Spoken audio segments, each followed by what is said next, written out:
তোমাদের দাদাভাই ওদিকে পাপড় নিচ্ছে আর ওইদিকে একজনের অবস্থা দেখো। কি আয় আমার হাত ধর, হাত ধর। দেখো অবস্থা দেখো, দু হাতে খাবার নিয়ে দৌড়াচ্ছে। দি মামা পাপড় নিচ্ছে, পাপড় নিচ্ছে। এ দেখো তোমাদের দাদাভাই পাপড় কিনছে, এই কাকু পাপড় নিয়ে আসে। আর এদিকে দেখো আরেকজনের অবস্থা, দু হাতে খাবার নিয়ে দৌড়াচ্ছে।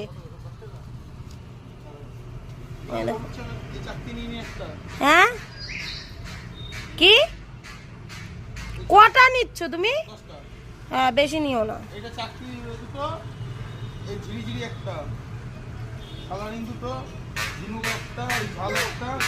কি কি কি কি কি কি কি বলো তুমি? কি বলো? কি বলো? কি কি কি তোমাকে দেবে না, তোমাকে দেবে না, তোমার দু হাতে খাবার রয়েছে।